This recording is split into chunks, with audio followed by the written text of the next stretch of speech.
Good morning. What an honor and pleasure to see you all on this beautiful February morning. I am the Reverend Christine Dance. My pronouns are she and her, and I am honored to serve as the minister of the Unitarian Universalist Congregation of Phoenix. Welcome, welcome. In this sacred space, we celebrate our humanity, our diversity, and the boundless love that unites us all.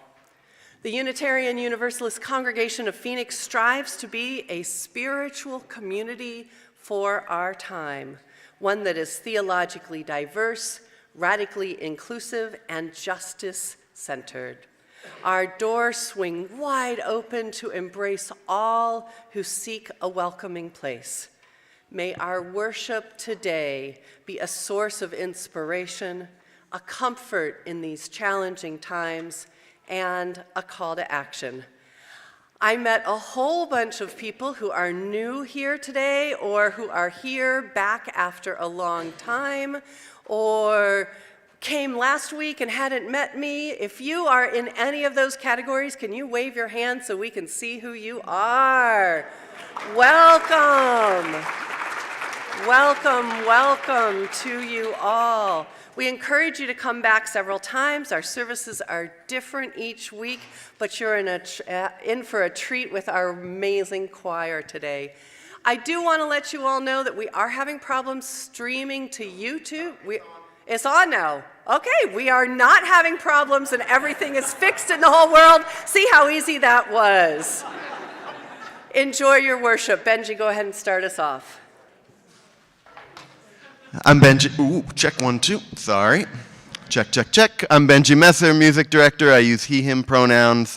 I am very glad to have our choir and Telis with me providing music. Today's service is the first in a short series about our place as Unitarian Universalists during the current U.S. national conflict. And so for our opening hymn, we'll sing something that's been sung regularly at public actions by a group called Singing Resistance Minneapolis. You may have seen videos of it, and we'll do it a few times. Please listen the first time, and then stand and join us. It goes like this. No one is getting left behind this time.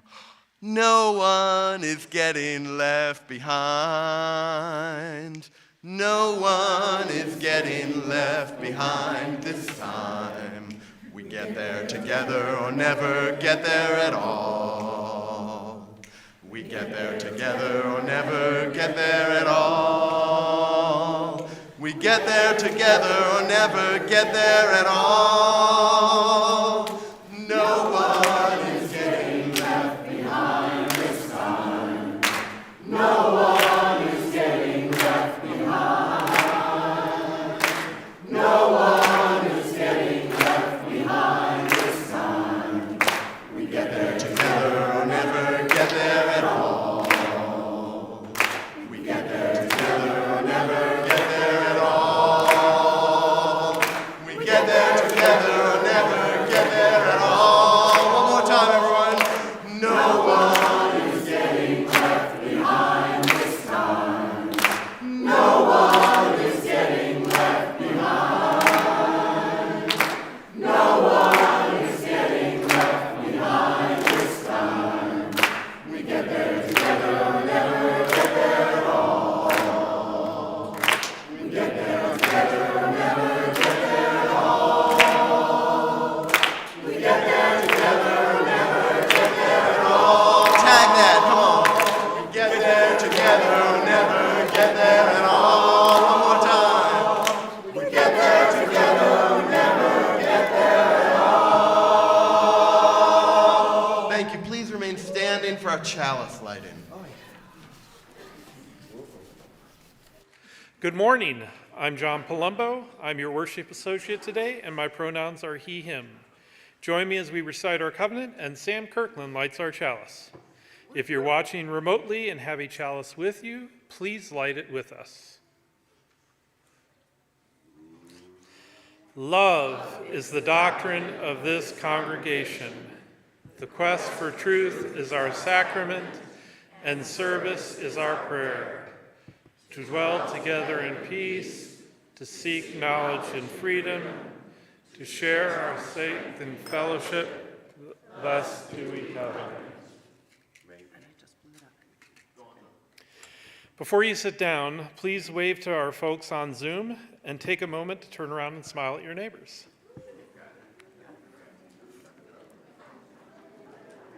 Thanks, Sam. Beautiful. Well done. Of course, I just blew that out, which I think.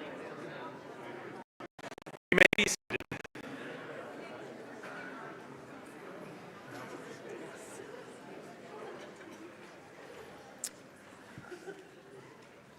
We have a few announcements.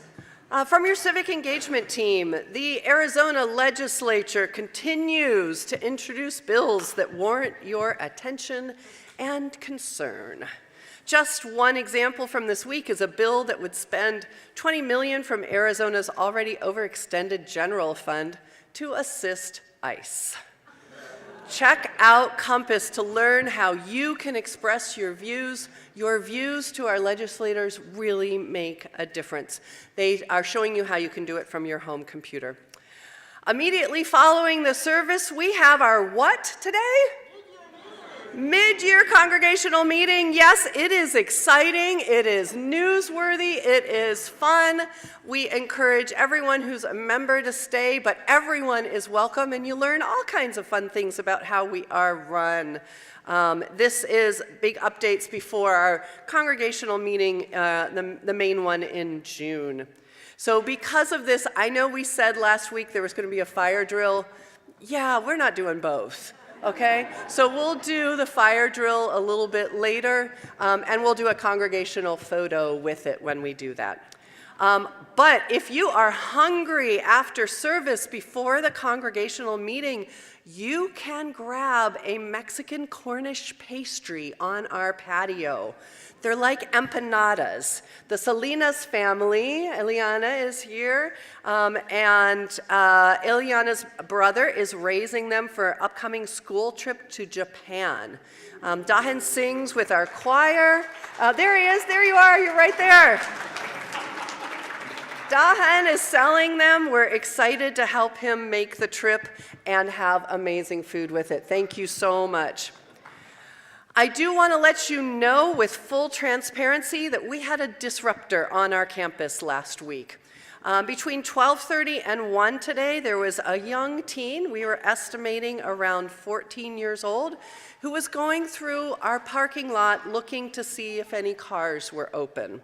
Our hypothesis is in doing that, he saw our banners and then decided to try out some of his right-wing rhetoric he'd learned from his toxic masculinity podcasts. He did interact with a few people on our campus who did promptly get him off of our campus. So we have reported this to our community safety partners and the police and our Safe Congregations team. Everyone has reassured us that we handled it very well. And we're following up to make sure with the folks who interacted with him had the support that they need. A few things, yes, we are in Paradise Valley, but always lock your cars. And if you ever come across anyone who seems like they want to harass us, say negative things, get yourself surrounded by others, ask for help, and calmly, without escalation, just see if you can get them to leave or call the police. I am so proud of how we work to keep each other safe, especially in these wild times. And now I'd like to invite up Victoria Myers for a special announcement about our Hearts in Harmony auction coming up next Saturday. Good morning, everyone. I'm Victoria, she, her. In times like these, when the world can feel overwhelming and unrelenting, it's so important that we make time and space to come together. And sometimes we need more than Sundays. On Saturday, February 14th, our UUCP community is invited to come together for our Hearts in Harmony dinner and auction. This evening is intended to come together for more than just a meal or an auction. Anyone can do that. Ours is about gathering together, choosing connection, fostering generosity, and kindling the love that we have in this community. Years ago, Ted and I heard about the auction night, and we didn't go. We spent the next several months hearing people rave about it. We quickly learned that this is one of UUCP's biggest events, so the next year we made sure to attend. Now, we're not just attending, we're bidding, we volunteer, we're bartending. We're having so much fun. Come ready for a very special Valentine's Day meal. Come curious. So many interesting offerings. Come ready to raise your paddle as we serve up delicious eats, great company, and a lineup of exciting treasures and experience. You really don't want to miss this. Restaurant vouchers, gift cards, game nights, hosted dinners, one-of-a-kind opportunities. There's something for everyone to bid on, all while supporting the ministries and justice work that helps this congregation thrive and live into its mission. If you've already registered, thanks. We look forward to seeing you. And if you've been on the fence, this is your invitation. Join us and register this week. The link is in Compass on our webpage, and today folks will be on the patio to help you register. If you need help getting in because you've tried and you haven't been able to successfully do that, see Mike Gatorna or myself after. We'll help you. There's a little trick, because if you registered last year, there's a trick to get back in this year, we found. Come. Be part of an evening where love leads, generosity flows, our hearts are in harmony. Come for the food and the fun. Participate for the friendship, community, and belonging. We hope to see you there.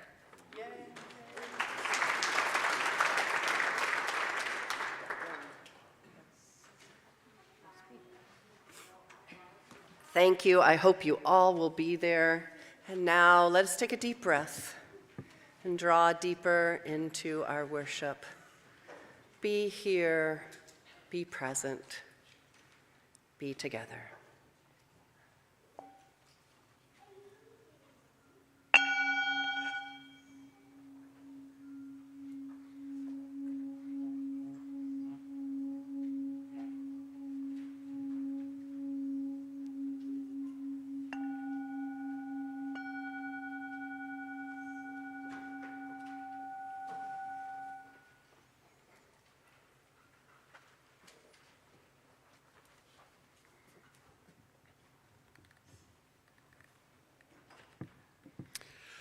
Our opening words are from John M. Higgins. Welcome to this place. This is a home where no revealed truths are promoted and no scripture or human being accepted as infallible. This is a place for searching for truth. But we are believers. We believe in intellectual freedom. We believe in justice. We believe in compassion and concern for each other and the whole world. We believe in commitment to those ideals which make us caring and active in the struggles for human dignity. We are Unitarian Universalists. I now invite our children, youth, and any adults who would like to come forward for Together Time. February is Black History Month, and we're delighted to have Sydney Harrison here to lead us on Together Time.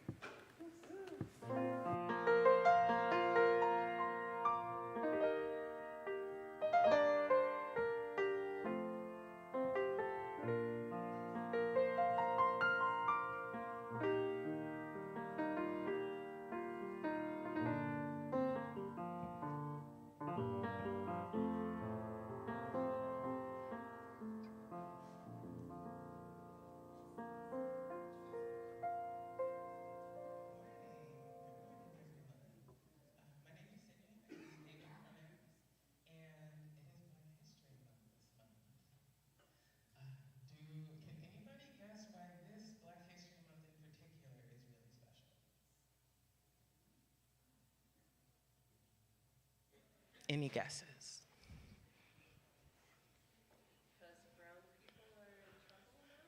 I mean, yes. Yes. Brown people are in trouble most of the time. But this Black History Month is really special because this year is the 100-year anniversary of Black History Month's existence. It was expanded in 1926 after Black History Week. So it's really cool. So I also am curious, since it's Black History Month, we all learn different things about different people in Black history, right? But I'm curious, who are some people y'all have learned about in school, in particular during Black History Month?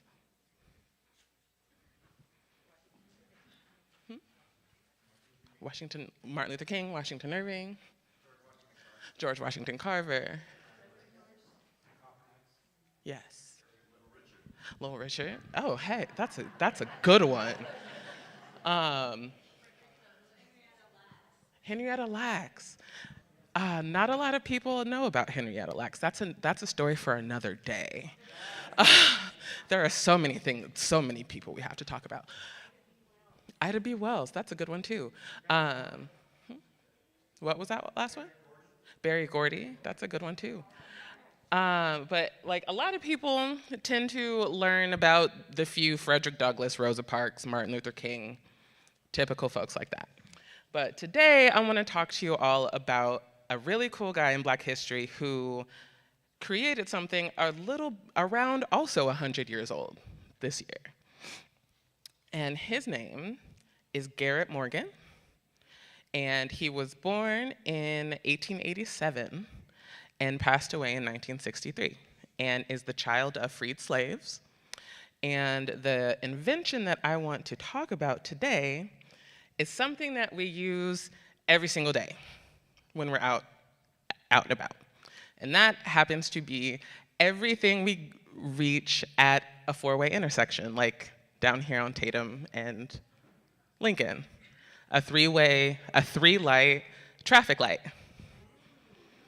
And he created it in 1903 after witnessing a bad accident between a vehicle and a horse and buggy in Cincinnati, Ohio, and decided, there needs to be a little bit more of a warning for people to be able to stop in time. So he decided he wanted to create that, and now it's something that we use every single day, right? There are still accidents at them, but people have accidents, so it's okay. But it's a really cool invention, and I thought it would be a really interesting thing to bring up, being that it is also a little over 100 years old.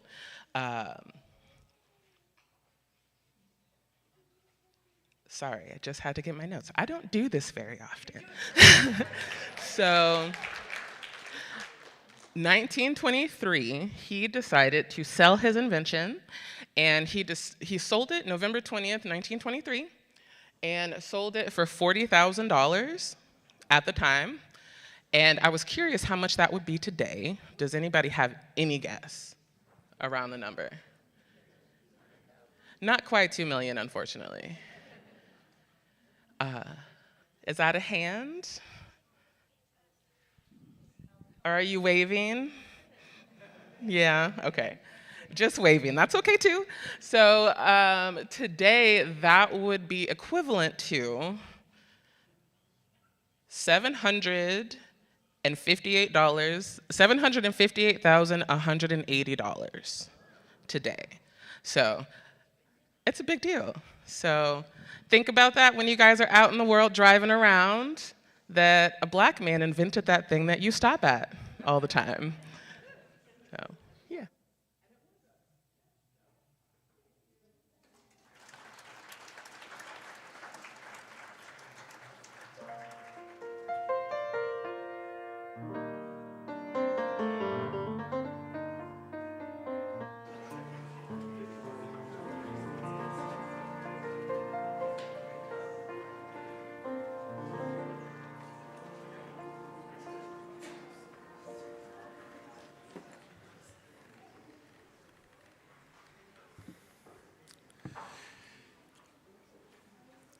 Each month, our congregation selects a local organization that takes action on issues in alignment with our UUCP mission, and we share our offering each Sunday. This gives you the opportunity to learn about the organization, reflect on your level of interest and appreciation for what they are doing, and act to support them either by donating to the offering in service or online, or by finding out more about them, perhaps to volunteer or consider another way of contributing to their work.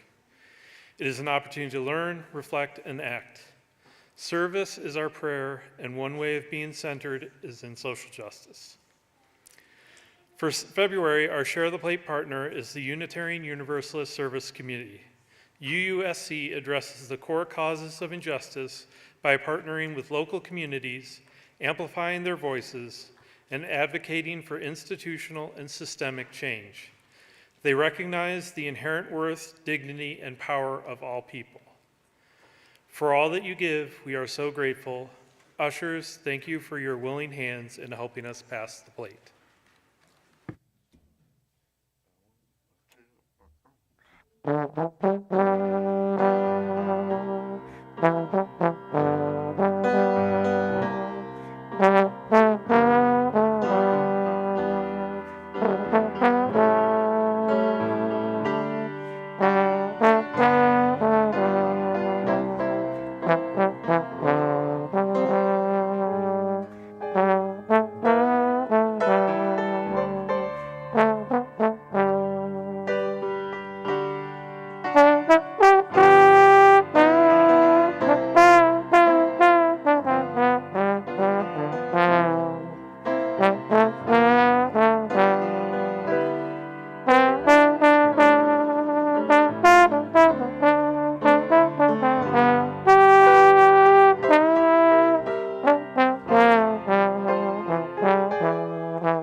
We recognize that our lives are interconnected. Part of our journey as a community is sharing our significant milestones, our joys, and our sorrows. If you are on Zoom, you can put a note in the chat. If you're here in person and want us to read a joy and sorrow next week, there's a table with a candle in the back. I've got several joys and sorrows here with me today. We have from Danny Smith, where Danny's right back there. A joy, we added a new member to our family, a 1-year-old kitten named Robin. Robin, you are the luckiest cat in all of catdom. Good job. Jennifer says, these are all good joys and sorrows today so far also. I'm really glad. Jennifer says, I'm very happy to welcome my daughter Isabel back after being gone for a couple of weeks. We love you, Isabel. We're so glad you are back home. From Season Hughes, see where Season, there you are. After a 2-month layoff from the tech industry, I started a new job last week at an environmental nonprofit. Congratulations, congratulations. Go out and change the world for us, okay? All right. From Laurel Harden, Laurel's right there in the choir too. Laurel is delighted to share that I won my first ever prize, a cash value of $70, for my watercolor painting of a small waterfall and stream in Ramsey Canyon. Woohoo, congratulations. Congratulations to our resident artist. And Heidi Parmenter is here. Heidi, can you stand up? Heidi says, 20 years ago this month, I was hired as the congregational administrator for UUCP, and that's how I first met Kim St. Clair, my dearest friend. Thank you, Kim, for hosting me this vacation. So happy to be here this morning and see familiar faces. Heidi, welcome back home. Thank you for all you've done for this congregation. We are changed because you served us. Thank you.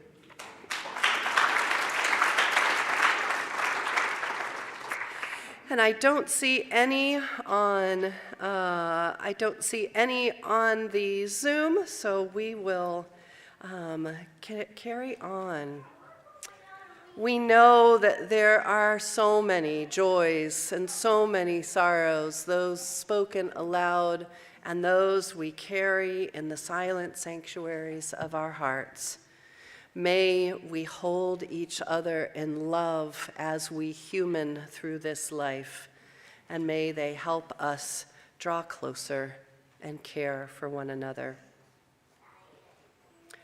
So I invite you to a time of meditation and prayer. And I invite you to do whatever feels right in your body, to settle it, to take a few breaths, unclench your fists, stretch out your jaw, open your hands, and be here in this present moment.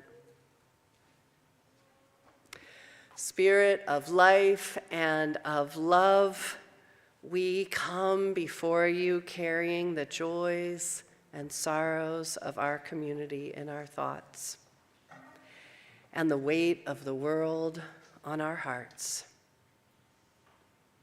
We lift up our siblings who are afraid in these days, those who are afraid to leave their homes, those who have been taken in the night, those whose children cry for comfort while systems move faster than compassion, and those who have always been afraid of our government.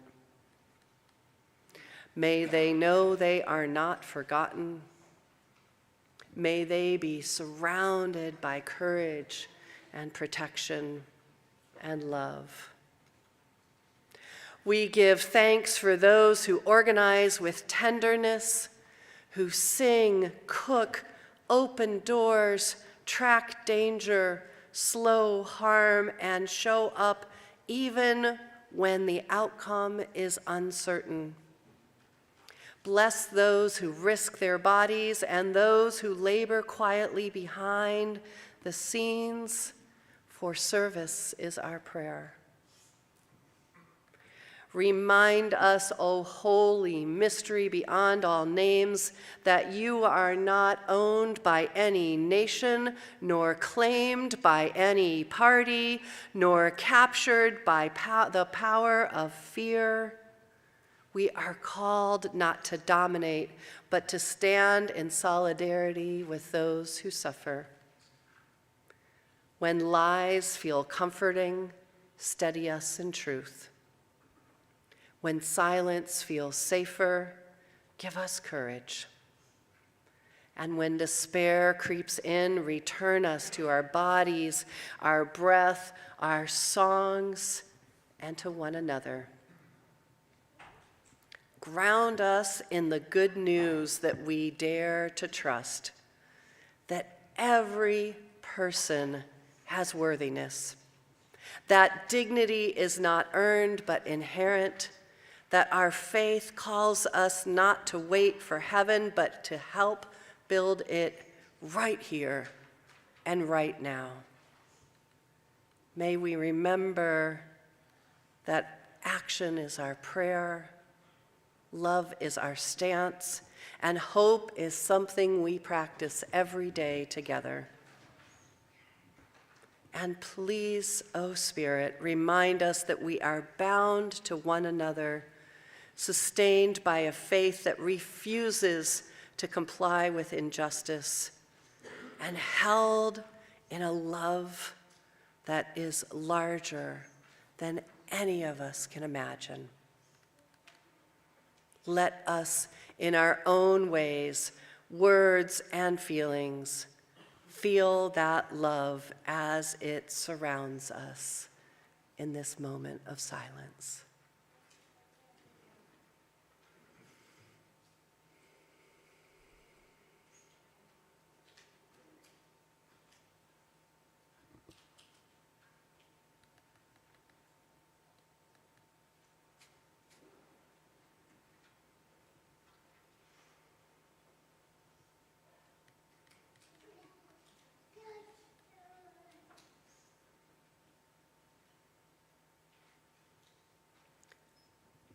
Amen, and blessed be.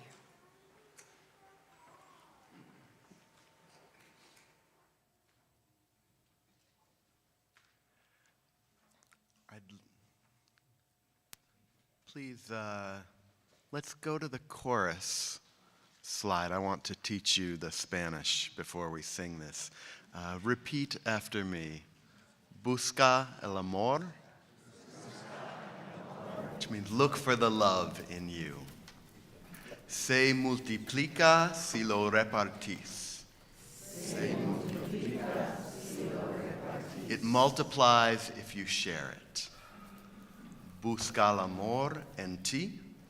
Busca el amor en ti. Look for the love in yourself. And then, solo el que ama puede ser feliz. Solo el que ama puede ser feliz. Only those who love can be happy. So, this is the chorus from a beautiful song by the Nicaraguan songwriter Salvador Cardenal Barquero. And the verses compare the heart to a flower, spreading its petals and looking for the light of love from another. Ileana Salinas will sing the verses by herself, and we'll all join in on the chorus, which you just practiced. So you'll be great.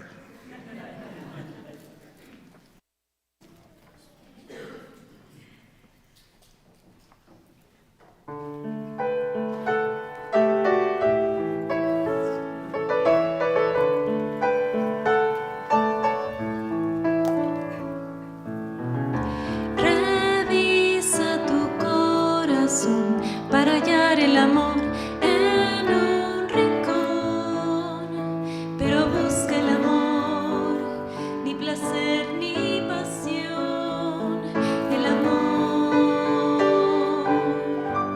lo que hace al otro bien,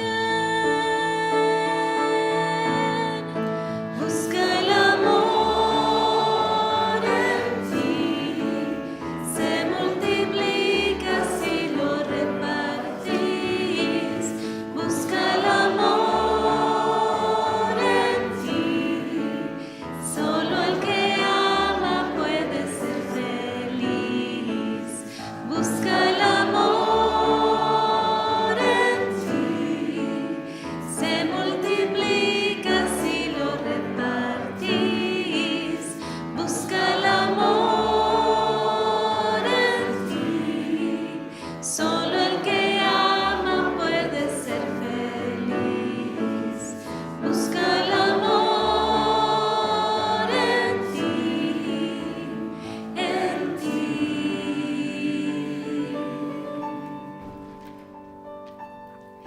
Registra tu camaleón cuando cambia el color del corazón y te estalla la flor, un pétalo del sol, el amor,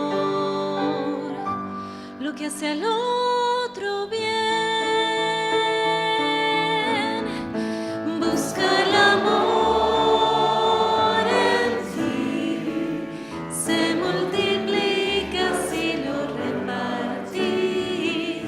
Busca el amor en ti, solo el que ama puede ser feliz. Busca el amor en ti, solo multiplica si lo repartís. Busca el amor en ti, solo el que ama puede ser feliz.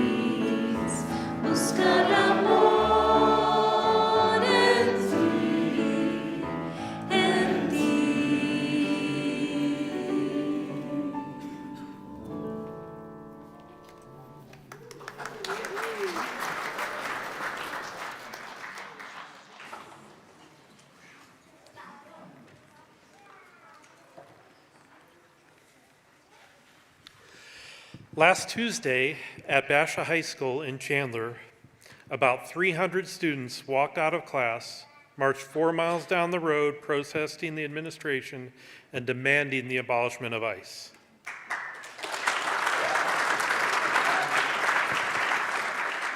And I'm very proud to say a certain teen who is a member of this congregation was one of the organizers of that walkout.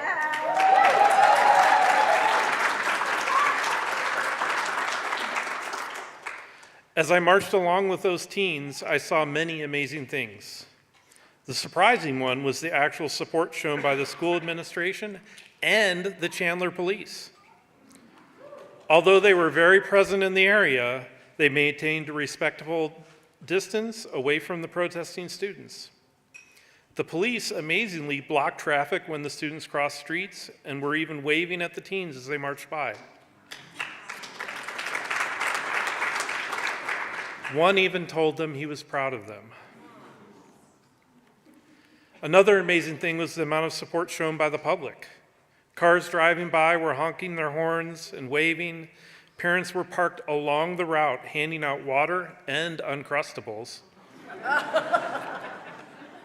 It was truly amazing to see the community's support. And of course, the most amazing thing was the kids themselves. 300 teens walked out not knowing what the consequences from the school might be. They had signs and whistles, were handing out Know Your Rights cards. They had printed out anti-ICE chants and had megaphones to lead the chants.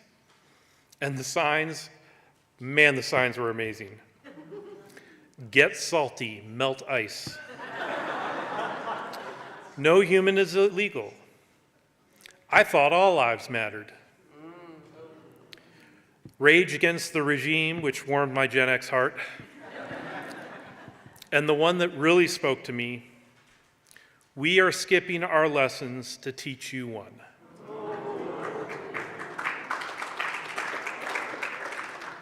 Last week, Reverend Laura Randall spoke about finding hope in these times. I found hope in these amazing youth. I found hope in the amazing community response. I also find hope in a minister that drops everything to answer the call and fly to Minnesota.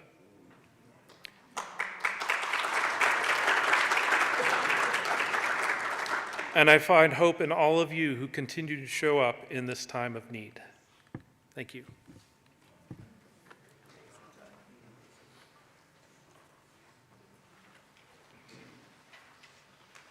I really love this next piece. It keeps asking over and over a question that I keep asking as well. Shannon Kirkland Morgan sings the solo.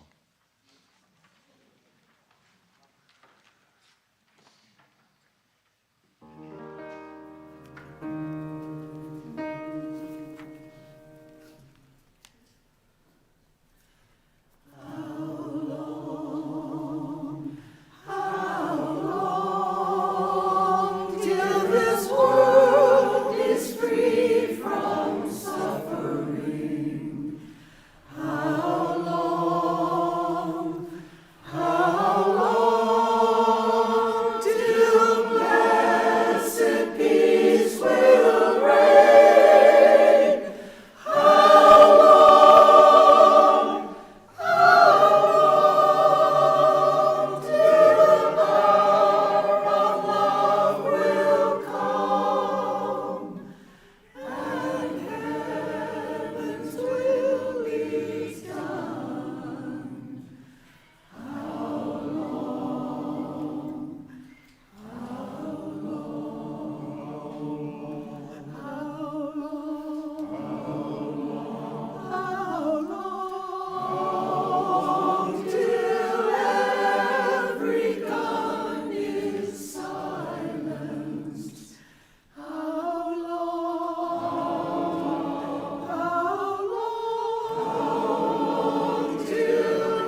How long indeed.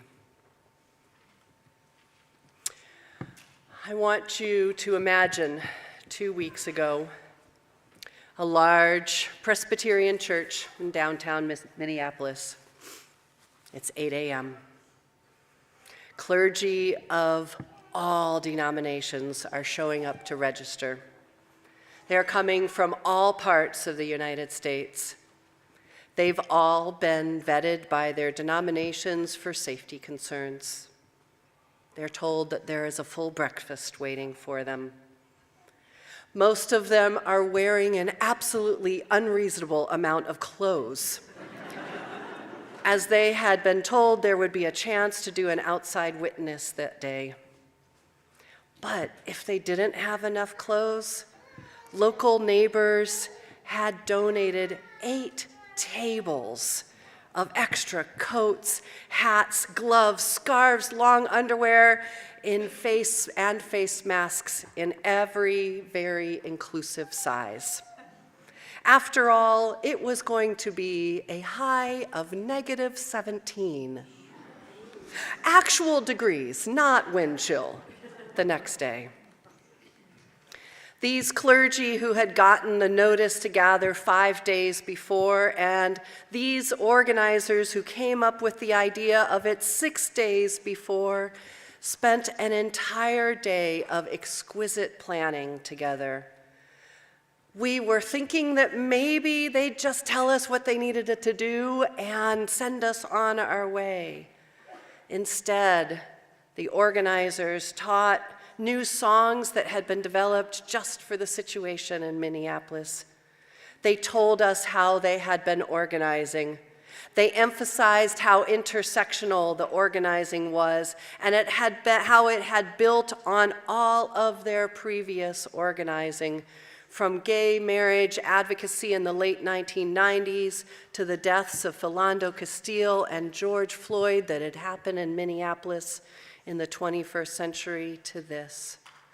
They had gone back to their networks over and over again, and their organizing was not from the civil rights era. It felt so modern, with such a focus on consent, recognizing differences in privilege and identity, asking us to assess our own personal risk and honoring boundaries. There was an entire section led by a Native American leader and organizer who showed us in photos and maps how sacred the Dakota people considered the place where the Mississippi River flowed, the Minnesota River flowed into the Mississippi River. They considered this the place where all of creation started. It's the center of the Dakota universe. And it is also right there at that intersection where colonizers built Fort Snelling in the 1800s and captured 1,600 Dakota and held them in that fort in 1862. None of this is new to them. But then, as he showed us the picture, he showed us the intersection of the river, Fort Snelling, and then panned over just a little further east, and you can find the Whipple building, the ICE detention and processing center.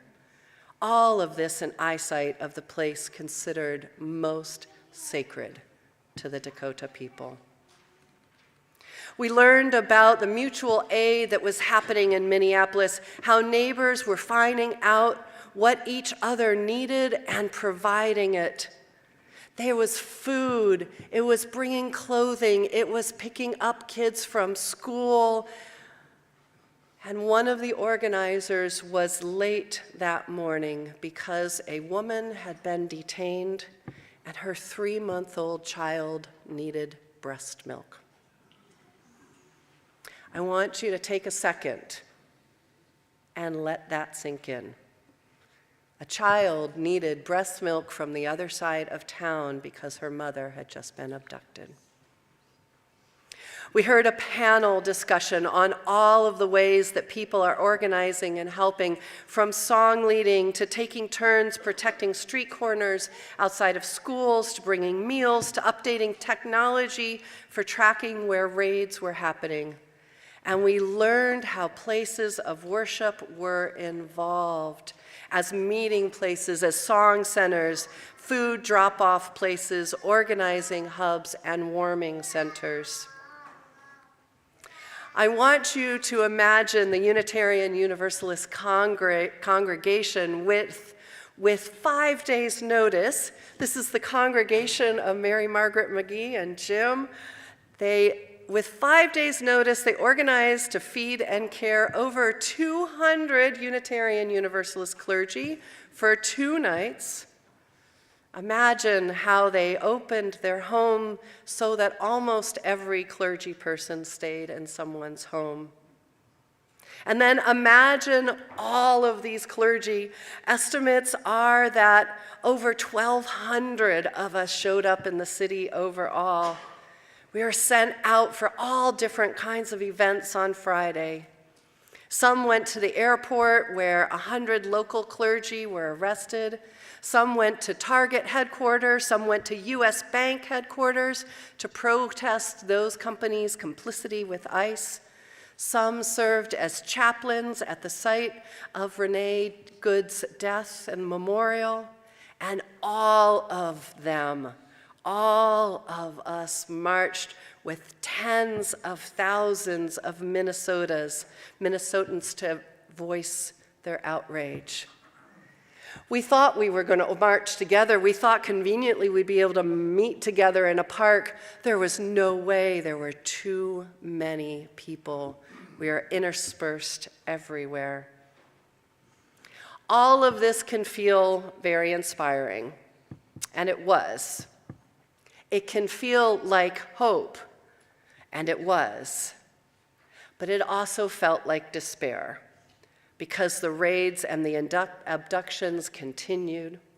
Locals could use non-cooperation to slow ICE agent down and to make them bring more people to a site, but they could not stop them from happening.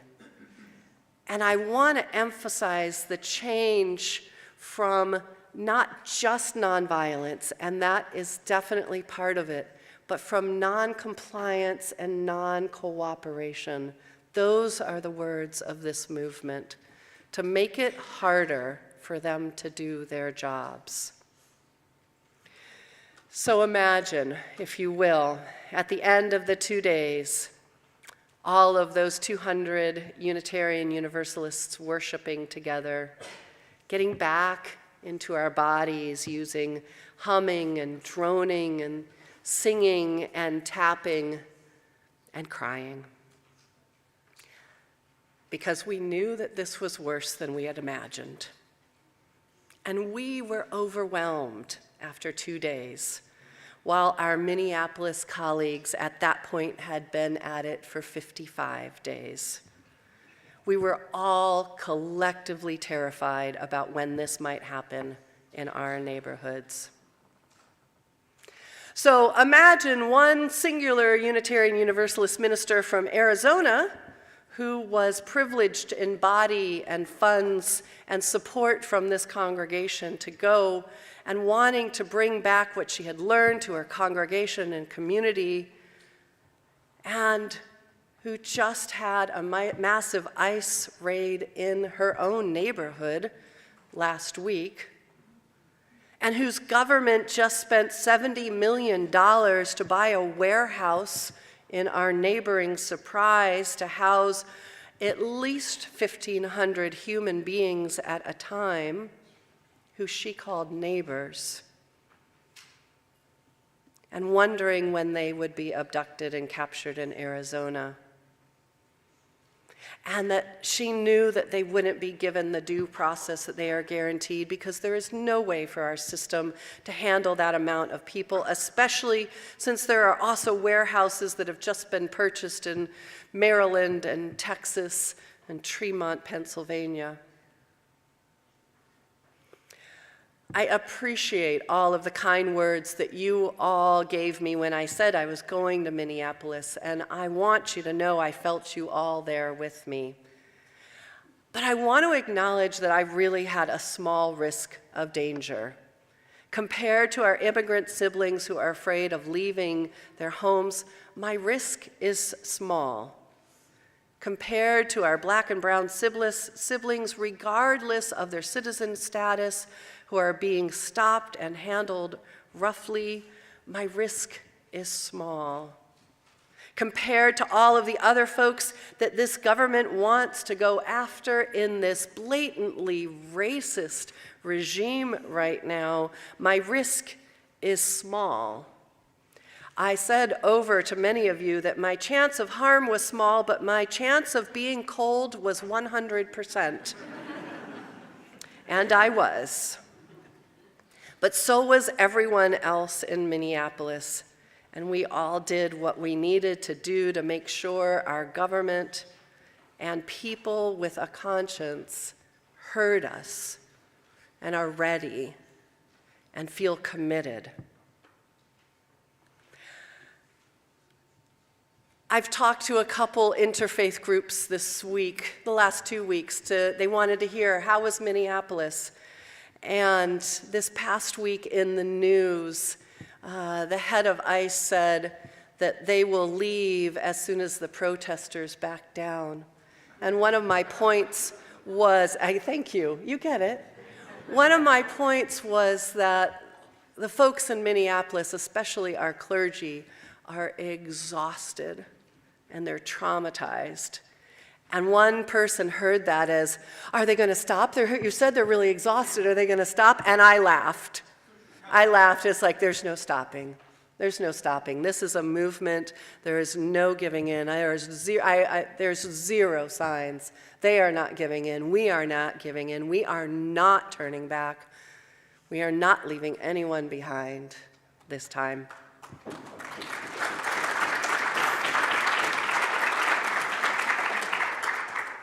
So Karl Barth, let me tell you about Karl Barth. He was a Swiss theologian. He did most of his work in the aftermath of World War I and the rise of Nazism. He wrote a lot of amazing things, but his main jam was differentiating between the state and the government and faith.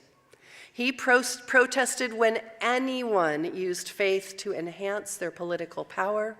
He wrote over and over again that faith was faith and it existed outside of any ideology or nationalism. This position cost him his job as a university professor, but it influenced thinkers for decades. When the war was over and the churches around the world had to deal with their role in Nazism, he led the initiatives for penitence and reconciliation. I want to share with you 3 of Karl Barth's main points. 1, Barth saw truth-telling as an act of resistance. He warned that lies, especially comforting ones, are spiritually and socially deadly. He said that truth may not save us quickly, but falsehood will destroy us surely. His famous line was, quote, "The church must not simply bandage the wounds of victims beneath the wheels of injustice. It must drive a spoke into the wheel itself." Barth insists that moral neutrality is impossible and that when systems harm people, silence is not prudence, it is participation. Second, Barth would also often say, God is God. God is God. And we would translate that as Unitarian Universalists. But basically, he meant it to state that God isn't there to sanctify nationalism, exclusion, or power. Indeed, God is just God. He warned us that whenever it seems that political powers conveniently have God agreeing with their side, they have probably made God in their own image. 3, Barth was very clear that the church was there not to be involved in domination, but to be in solidarity with those who are the least protected. He said, quote, "The church is the church only when it exists for others." And he named faith as something that is in solidarity with the suffering. This directly confronts a theology that is about making money or a judgmental moral police or the scapegoating of anyone, immigrants, LGBTQ folks, the poor, or the marginalized. Barth left no room for a faith that punches down.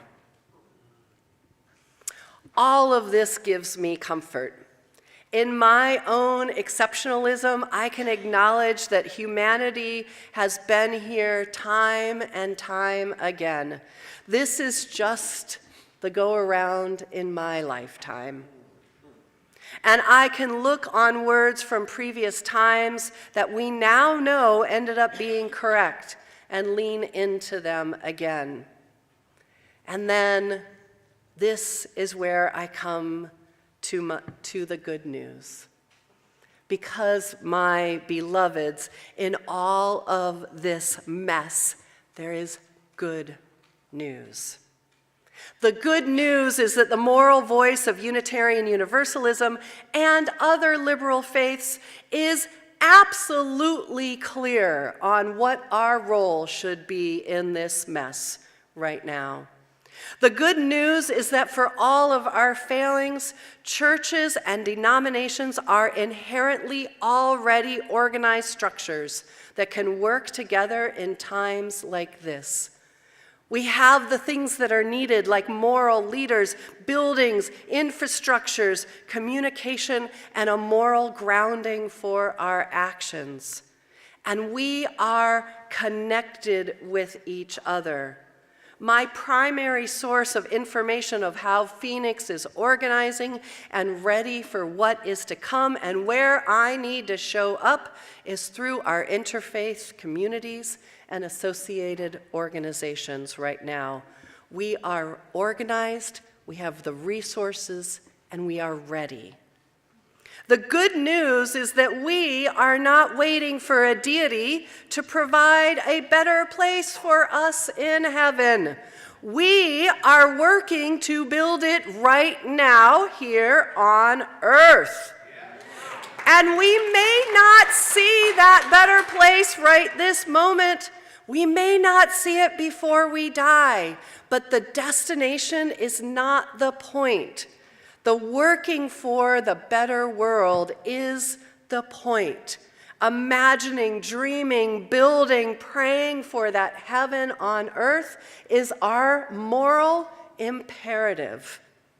The good news is that Unitarian Universalism believes that service is our prayer, that doing something, anything, is how we make our value shine in the world.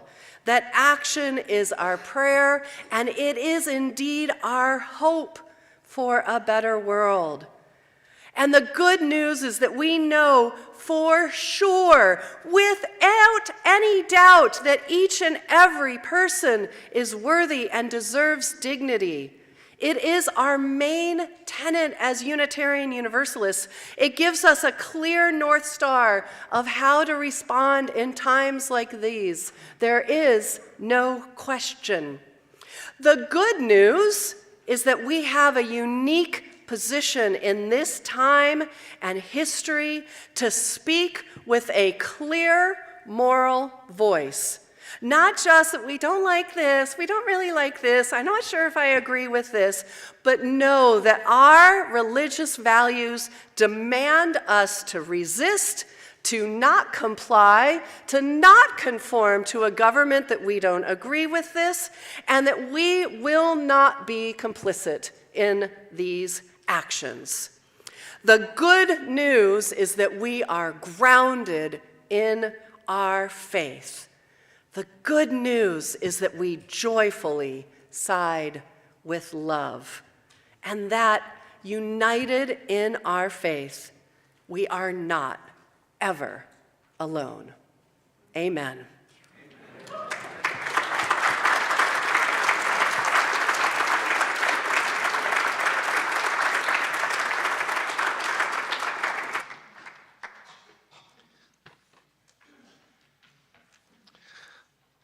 Amen indeed. Thank you, Rev. Christine. We close with answering the call of love. Please rise in body or spirit. Let's sing together.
After the service ends, we will be having our mid-year congregational meeting right here in the sanctuary. All are welcome. Give us a few minutes to set up. If you are on Zoom, just stay on here. If you are here, feel free to get some food and bring it in. There will be a children's ministry while the meeting is happening. This week, Sydney and Johnny are leading YRUU, while Carrie and Ann will be discussing kindness with the younger children. Reverend Christine, please close our service. And remember, we have pasties. Yes, thank you. We have all that out there. What's that? Yeah. Unitarian Universalist Wayne Arneson says, "Take courage, friends. The way is often hard. The path is rarely clear, and the stakes are so very high. Take courage, friends, for deep down there is another truth. You are not alone. Go in peace, go in love, go to the congregational meeting."